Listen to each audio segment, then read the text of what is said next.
वडोदरा शहर में मुस्लिम समुदाय महीने की 10वीं तारीख को ताजिया ठंडा कर रहा है। आज इमामबाड़ा के ताजिया को बहुचराजी मंदिर में जुलूस के रूप में निकाला गया और पानी छिड़क कर ठंडा किया गया। पिछले कई सालों से ताजिया को खटकीवाड़ा गौसिया मस्जिद के पास स्थापित किया जाता है। इस ताजिया पर गुलाब जल छिड़क कर वापस इमामबाड़ा में रखा जाता है और फिर अगले साल ताजिया को फिर से स्थापित किया जाता है। मुहर्रम का त्योहार हजरत इमाम हुसैन की शहादत की याद में मनाया जाता है। नए साल की ये त्योहार मुसलमानों के लिए दुख का त्योहार है। वडोदरा शहर में मुहर्रम का अपना धार्मिक त्योहार मनाने के बाद मुस्लिम समुदाय महीने की 10वीं तारीख को ताजिया निकाल रहा है, जिसमें शहर के इमामबाड़ा के ताजिया को परंपरा के अनुसार प्राचीन बहुचराजी मंदिर में खोला गया है। मंदिर के पुजारी ने मृतक के शरीर पर पानी छिड़का और उसे दफना दिया। मृतक को दफनाने के लिए तैयबी मस्जिद के पीछे वाली जगह पर ले जाया जाएगा।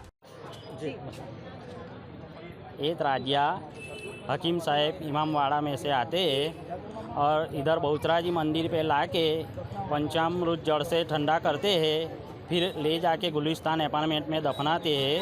ये एक ही ताजिया ऐसा है जो दफनाते हैं, बाकी सब ताजिया है जो डुबाते हैं। ये कितने सालों से ये 250 साल पुरानी परंपरा चलती आ रही है। क्या आपका नाम? अनिल शिव शंकर पुजारी।